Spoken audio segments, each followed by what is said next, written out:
hello there. Welcome back to uCast Talks. This is the podcast where we talk about the latest trends that are shaping the OTT industry.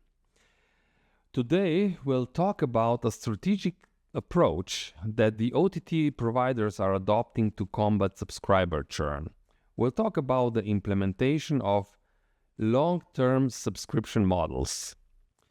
First, let's talk about subscriber churn. So what is the subscriber churn actually? Well, this is the rate at which the users discontinue their subscriptions. And it's a significant challenge for OTT services. More specifically, for example, the recent data reveals that in the third quarter of 2023, the churn rate of OTT services reached an all-time high of over 50%. This indicates that 1 in 2 users actually canceled their subscription during that period. And this is a serious problem.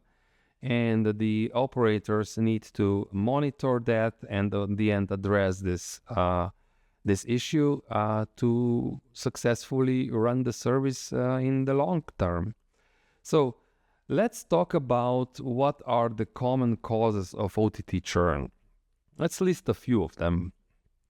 First, of course, is the pricing. It's the discrepancy between the perceived value and the actual cost of the service. And of course, there's also the competition pressure. So whenever this happens, a user may decide to cancel the subscription. Sometimes it's just cancellation. Sometimes they go to another service. Another reason might be the content availability and freshness of the content. So the users today expect a steady flow of new engaging content coming from their OTT provider.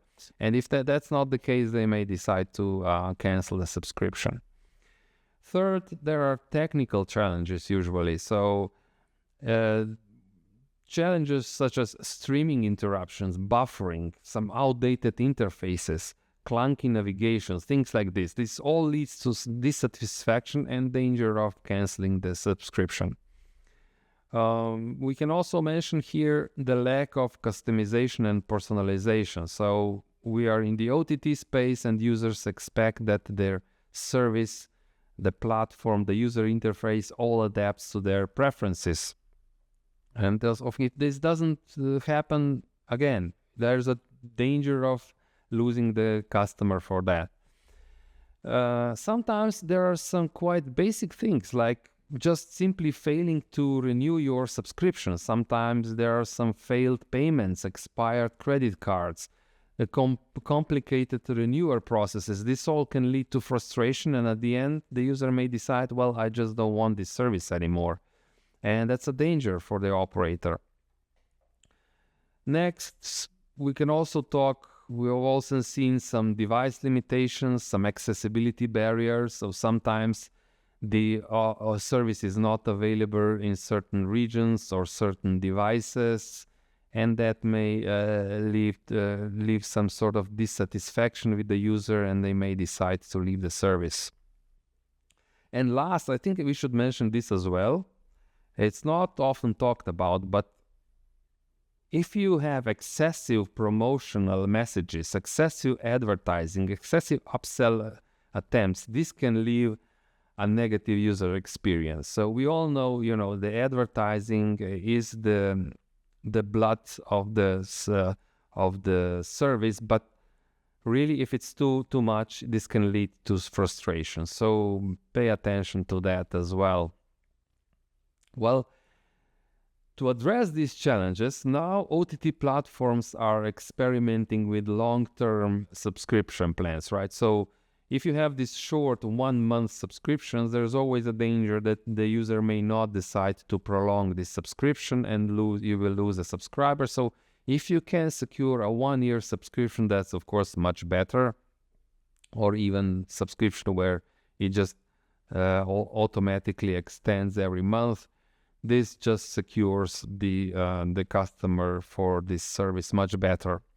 So, and this of course also secures a more predictable revenue stream, and because the subscriber typically spends more time on the platform, builds a deeper commitment between a provider and a subscriber.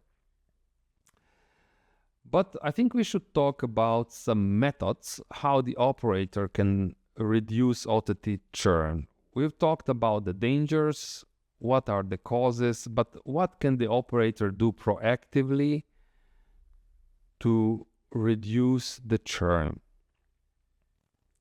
First, I think we should talk about personalized viewing experiences. So the OTT service should be personalized. The users expect that this is one of these major differences from the broadcasting service, that this is your personal environment where you consume your content.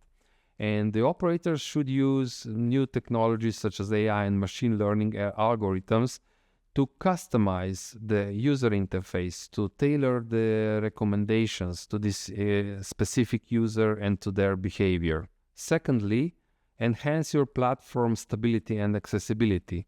Ensure uninterrupted high-quality streaming with minimal buffering. This is really essential. Improve compatibility across various devices. Make sure that you have minimal loading times on all those client devices. The third, think about the monetization and offer dynamic pricing models. So offer flexible subscription plans, offer bundled offers, have some maybe tiered pricing for different clients, for different customers. Just make sure that you capture as wide audience as you can with this.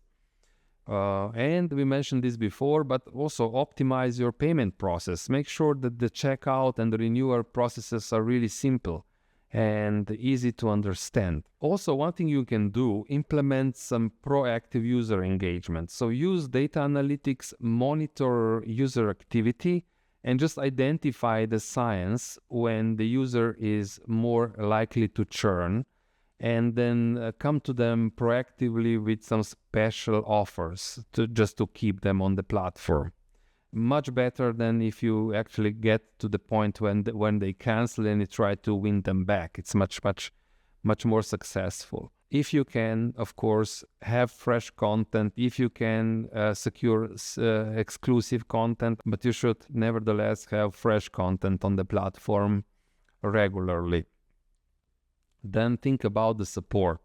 Develop robust support systems. So provide responsive customer support, provide live chatbots, dedicated help centers, maybe offer some really easy to follow troubleshooting resources if you have such situation, but make sure that the technical issues are not major issues for your viewers.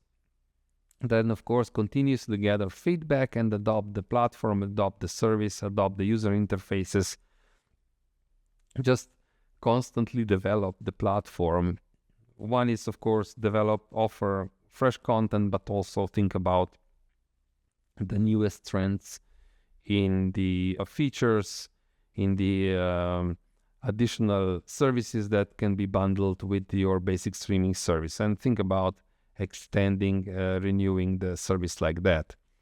And then at the end, just reward the loyalty. I think it's important to talk about that. Implement some loyalty programs where these users who are staying with you for a long time get some sort of reward. Maybe they get access to special content, maybe you give them special discounts, special packages, things like this. Just think about the loyal customers and reward them. And of course, this will secure them for longer. So at the end, combating churn is still, and I think it will stay, one of the priorities for service providers, also for OTT service providers. There is no single strategy. It's usually a combination, especially think about the long-term subscription plans, but also combine this with some user-centric approaches, such as giving them fresh content, giving them some nice features, apps. Think about them through the whole process. Think about supporting them when they have maybe they have technical issues and so on. Ultimately, we should say that reducing churn is not about just keeping subscribers. It's about building long-lasting relationship that should be rooted in some trust value that you build through providing a consistent quality of service. And yeah, that's it for today. Thank you for tuning into uCast Talks, and don't forget to follow us for more industry insights as we come online with fresh content every week. Until next time, take care and bye-bye.